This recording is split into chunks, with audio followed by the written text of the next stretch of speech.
Y voy a empezar yo con una introducción que, como decía antes, pues la voy a centrar siempre en un tema que a mí me preocupa mucho, y es todo digamos, el escenario, el trasfondo monetario financiero de los mercados de capitales y de la economía.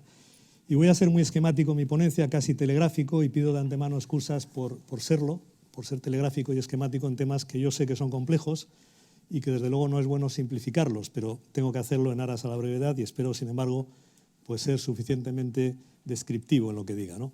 Mi idea central y mi lectura de lo que está pasando en los mercados de capitales desde agosto es que estamos en el agotamiento, en la fase de agotamiento de lo que podríamos llamar el modelo monetario financiero de salida de la crisis que se ha practicado desde el año 2008. Ese modelo monetario financiero básicamente ha consistido y consiste en que los bancos centrales han tomado como modelo el inyectar mucha liquidez a la economía y mantener los tipos de interés intervenidos muy bajos, de forma que eso lo que genera, el modelo era que eso genera una subida de los mercados de activos, de los precios de activos, eso genera un efecto riqueza en las familias, eso genera a la vez un estímulo en la demanda de consumo de las familias, a la vez las empresas con tipo de interés bajo invierten porque no tienen donde colocar su tesorería, invierten, y a la vez eso estimula demanda de consumo, demanda de inversión y genera un crecimiento de la economía. A través de los mercados de financieros, de activos, se genera el crecimiento de la economía real. Ese modelo tuvo una primera etapa, yo diría que más o menos moderada y efectiva, que fue 2008-2011. Bueno, todo esto es lectura personal, quiero decir, interpretación personal. Tuvo una primera etapa 2008-2011 en la cual se lleva a cabo de manera muy efectiva, como digo, relativamente moderada todavía, pero muy efectiva. Se evita la Gran Depresión, se evita que la economía caiga en la Gran Depresión tras la quiebra de Lehman, y luego ya entramos en una segunda etapa en la que ese modelo se ha llevado al extremo, y ahí está, a mi juicio, la raíz de los problemas actuales. Y eso empieza con el famoso whatever it takes del año julio 2012 de Draghi, y como digo, se ha llevado al extremo de pensar que las inyecciones pueden ser ilimitadas en cuantía y en el tiempo y que van a tener un efecto de generar, no solo evitar la Gran Depresión, sino generar crecimiento de la economía. Y se ha llevado tan al extremo que se ha llegado a decir cosas sorprendentes. Por ejemplo, hace 7 meses el gobernador del Banco de Japón, Haruhiko Kuroda, decía en Sintra, Portugal, que todo esto de los bancos centrales era como lo de Peter Pan, ¿no? Que Peter Pan decía que para volar lo que había que hacer era creer que podías volar y entonces ya volabas, ¿no? Y decía Kuroda, bueno, nosotros es lo mismo, ¿no? Tenemos que convencer a la gente de que esto va a funcionar y entonces va a funcionar, ¿no? Se ha llegado a decir más recientemente, el día 16 de enero de este año 2016, por parte del del presidente del Banco Central Europeo, señor Draghi, que los instrumentos del Banco Central Europeo son ilimitados. Bueno, son opiniones, son cosas que dicen banqueros muy importantes. Yo no soy quien para rebatirlas, pero creo que el haber llevado las cosas a ese extremo es gran parte de los problemas que hoy vivimos en los mercados financieros. ¿Por qué? ¿Y por qué digo que eso está en fase de agotamiento? Primero, porque no ha llegado el crecimiento esperado. Es verdad que la economía mundial crece en positivo, pero crece de manera débil y desigual. Estados Unidos va a crecer ha crecido el año pasado un 2,4%, el último trimestre un 0,7% en tasa anualizada. Japón va a crecer en torno al 1%, con riesgos permanentes de caer en una tercera o cuarta, ya no lo sé muy bien, recesión desde el año 2008. Europa, zona euro, va a crecer al 1,5% con suerte. Los emergentes hay de todo, pero básicamente hay varios países emergentes en recesión y uno muy importante, China, desacelerándose de forma fuerte. En definitiva, el crecimiento potente de la economía real no ha llegado. Hay crecimiento positivo, y eso, pero no ha llegado. En segundo lugar, la deuda ha aumentado enormemente. Datos del Banco de Basilea, desde el año 2008 se han generado en el mundo 60 trillones de dólares más de deuda, mientras se han generado 12 trillones más de PIB. Quiere decir, por cada unidad de PIB, 5 unidades de deuda. La deuda global, datos del Banco de Basilea, ha crecido de 2008 a hoy del 220% al 265%, 45 puntos más porcentuales de PIB. La deuda en China, por ejemplo, y luego hablaré un poquito de China, se ha doblado del 150% del PIB al más del 300% del PIB. La deuda ha crecido y la deuda es importante. La deuda era el problema, 2008 sigue siéndolo hoy. En tercer lugar, se ha generado en esas políticas una patología, una anomalía, una tal vez aberración incluso, los tipos nominales negativos. Ha habido muchas veces en la historia, o bastantes veces, tipos reales negativos. Tipos reales tipos nominales inferiores a la inflación. Pero tipos nominales negativos directamente generalizados y persistentes es la primera vez que se produce. Una situación que se generó en la zona euro a partir del mes de marzo, que persiste. Hoy en la zona euro, el tesoro alemán se financia en negativo hasta 8 años, el tesoro el tesoro holandés hasta 7 años, tesoros como el francés, el belga, el finlandés, el austriaco hasta 6 años.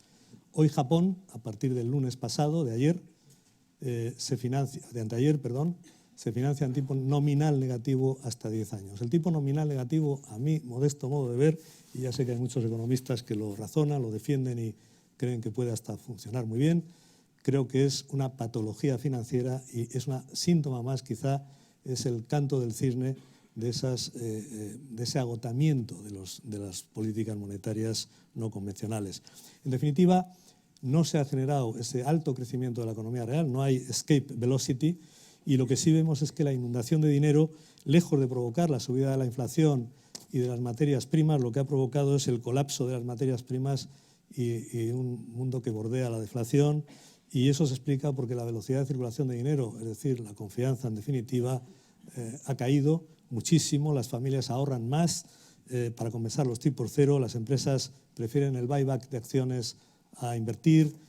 Hablo, como he dicho antes, en términos muy generales, muy esquemáticos, simplificados, y por eso pido perdón, porque ya sé que hay excepciones, pero tengo que hablar en términos esquemáticos, y en definitiva los bancos prefieren muchas veces acumular exceso de reservas en lugar de prestar. Son señales de ese agotamiento del modelo. Bien, además de eso, los mercados financieros ya no responden igual. No es que la economía real no haya respondido, es que los mercados financieros ya no responden igual. A partir del mes de agosto, pero sobre todo a partir ya de diciembre pasado, hemos visto 3 de diciembre, Banco Central Europeo toma medidas adicionales, los mercados caen. 16 de diciembre la FED hace la subida de tipos, pero con un lenguaje muy dovish, muy suave, los mercados suben un poquito, pero luego caen. 18 de diciembre, Banco de Japón amplía su programa de Quantitative and Qualitative Easing, y lo que hace ese día el Nikkei es caer un 4,7%. En enero hemos visto reacciones efímeras también, 16 de enero al BCE, 27 de enero a la FED, 29 de enero al Banco de Japón. En definitiva, hoy habla Janet Yellen en el Congreso americano, veremos la reacción, pero los mercados es obvio que ya no responden igual, ya no bailan al son de la música de los bancos centrales, y ese es otro síntoma, a mi modo de ver claro, de la fase de agotamiento de las políticas monetarias no convencionales. Estamos pasando de mercados movidos por la liquidez a mercados más guiados por los fundamentales, lo cual, insisto, en mi opinión, es bueno, aunque a corto plazo genere esas turbulencias. Bueno, ¿y por qué no responden ya los mercados a los bancos centrales? Yo creo que hay dos motivos, ¿no? El primero es que perciben que el crecimiento de la economía real no va a llegar en la medida esperada. El año pasado, por estas fechas, las bolsas de la zona euro subieron de un 20 a un 25% en 3 meses, porque creían que llegaba una etapa de crecimiento por las medidas del BCE del 22 de enero del año 2015. Hoy esa magia, esa expectativa, creo que se ha roto. Ya no se percibe esa expectativa. En segundo lugar, los mercados financieros también están percibiendo los efectos laterales negativos de las políticas no convencionales. ¿Cuáles son? Bueno, ya he eludido a uno, crece la deuda, efecto lateral negativo. Mucho dinero barato, al final la gente se endeuda, ¿no? Porque además nos invitan a ello permanentemente. En segundo lugar, los mecanismos de transmisión a la economía real no funcionan bien, y eso genera que el dinero se queda mucho en el sector financiero, no se transmite del todo o a veces muy poco a la economía real, genera la desigualdad, el inequality, problemas sociales, movimientos políticos extremos, etc. En tercer lugar, se crean burbujas en diferentes activos que luego se van pinchando, ¿no? Eso también está conectado con que hay una mala asignación de recursos, el misallocation, el hacer cosas que no sirven para nada porque hay mucho dinero muy barato y hay que hacer cosas, ¿no? Y una cuarta o quinta derivada más inquietante, a mi modo de ver, es la guerra de divisas.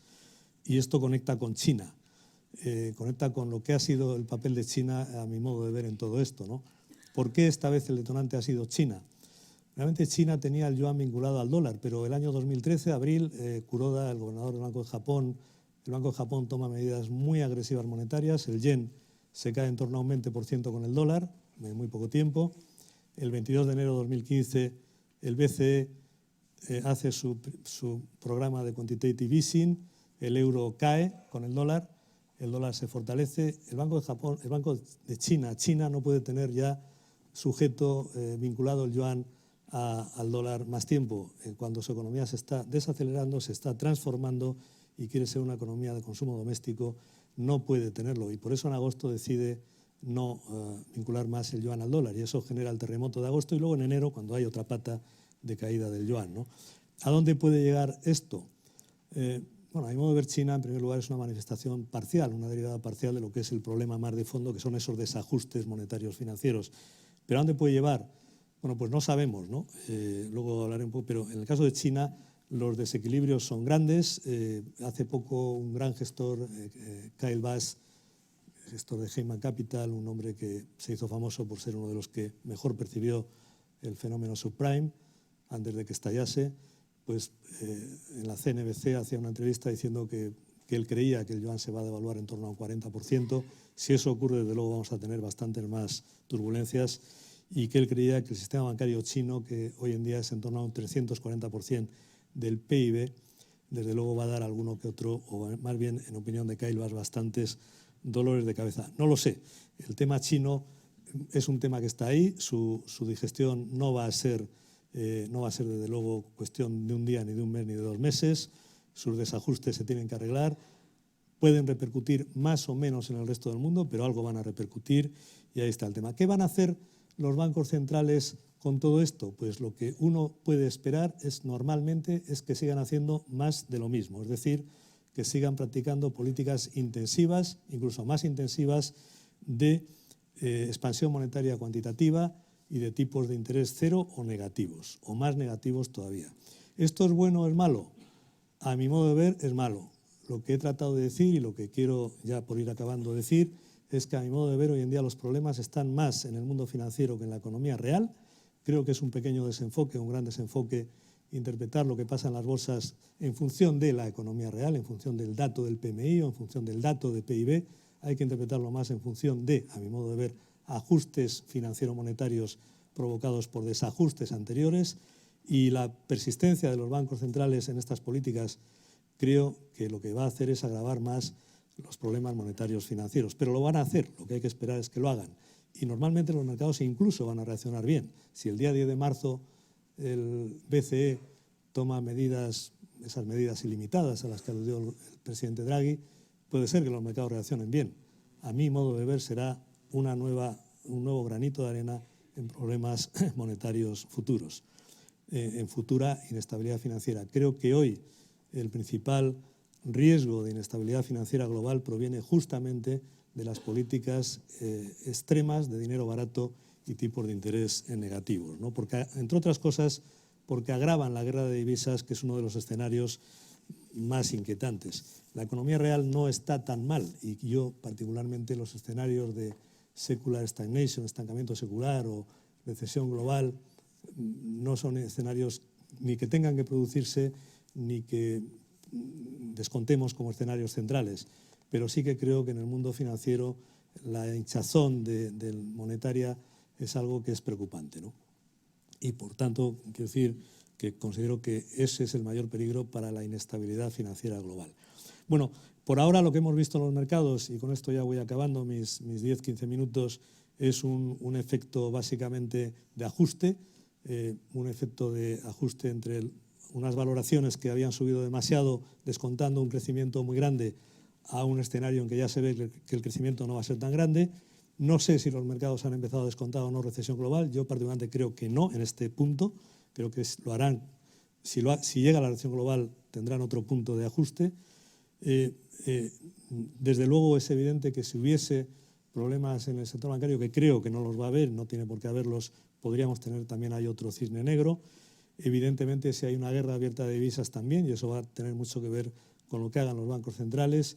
Y evidentemente hay otros posibles cisnes negros, ¿no? Como podría ser incluso algo un poco absurdo, o que parece absurdo hoy en día, una subida de la inflación provocada porque sube mucho el petróleo, por temas geopolíticos, etcétera, Oriente Medio. Hay muchos cisnes negros. Yo hoy por hoy lo que creo es que los mercados lo que han hecho ha sido ajustar la valoración el precio de los activos a la economía real, a una economía real que no va a crecer tanto. ¿Cómo invertir en estos mercados? Y ahora ya doy una guía y acabo. Hay que invertir guiado por fundamentales. En estos mercados se puede y se debe obtener rentabilidad positiva a las inversiones. A veces es más fácil gestionar en estos mercados que en mercados eufóricos. Hace un año entraba dinero y uno no sabía dónde invertirlo porque no encontraba buenos activos a buenos precios. Hoy se pueden empezar a encontrar ya, hoy en día. Ha habido ya algunos mercados que han sido como un poco el canario en la mina, como es el mercado de bonos de alto rendimiento, el high yield, o el mercado o parte de las acciones, como puedan ser las vinculadas a recursos básicos, minería, petróleo. Hay que invertir con criterio de valor fundamental, pero también, a mi modo de ver, siguiendo la macro y siguiendo. Yo creo que el value puro no va a funcionar bien en estos mercados si no se tiene en cuenta la macro y el escenario geopolítico. Creo que hay que tener un buen colchón de caja porque han venido ya y van a venir oportunidades muy interesantes y, por tanto, tener un buen colchón de liquidez a cero, sin invertir. Para invertirlo en bonos del Tesoro que no nos dan nada, o en el Tesoro preferimos no invertirlo a cero, pero dispuesto para aprovechar oportunidades. Creemos que hay que invertir en equity, en acciones y en bonos corporativos, que se comportan a veces muy parecido a acciones, no en bonos soberanos. En bonos soberanos claramente creemos que es la burbuja que queda. De nuevo hablo en términos generales y pido perdón por hablar en términos generales, pero tengo que hacerlo. Diversificación global, creemos que es importante diversificar en empresas divisas. Oro como activo alternativo, en mi opinión no menos de un 5% como activo permanente, no digo que mañana vaya a subir, activo permanente, nos protege frente a desórdenes monetarios, cobertura vía opciones y vía derivados y arbitrajes entre activos similares. A veces estos mercados tan desordenados en activos similares castigan mucho a un activo y a otro similar lo están subiendo mucho. Entonces ahí hay arbitrajes muy claros en muchos activos, ¿no? Y vamos a encontrar buenos activos a buenos precios para ganar dinero en las carteras, aunque a corto padezcamos pérdidas, ¿no? Bueno, una pregunta última final. ¿Cómo va a funcionar la inversión pasiva o la gestión por máquinas en estos escenarios? Bueno, yo no tengo nada en contra de la inversión pasiva o por máquinas. Creo que es un avance y creo que es bueno y que va a ser una parte de la realidad. Pero creo que en estos escenarios no van a funcionar demasiado bien. La inversión pasiva funciona muy bien cuando el mercado es muy direccional, muy lineal, y creo, igual me equivoco, pero creo que no va a ser el caso. La inversión pasiva, los ETFs, etcétera, la inversión por robo-advisor, etcétera, creo que es positivo, creo que son un avance, son instrumentos que hay que utilizar, pero creo que realmente lo que va a ser muy importante en este tipo de escenarios que vienen es la gestión verdaderamente activa. La gestión pasiva, lejos de funcionar bien, creo que va a crear todavía mayores riesgos de inestabilidad en los mercados, porque como es ciega, como realmente no tiene ningún criterio, simplemente se sigue a la multitud, a la moda dominante, pues en un caso se vende ciegamente, en otro caso se compra ciegamente, provocando movimientos de precio extremos, ¿no? Creo que hoy en día la gestión activa es más necesaria que nunca y, bueno, por eso precisamente vamos a hablar con gestores y con personas que creo que también tienen la misma convicción, que la gestión activa va a ser importante y la gestión en base a fundamentales.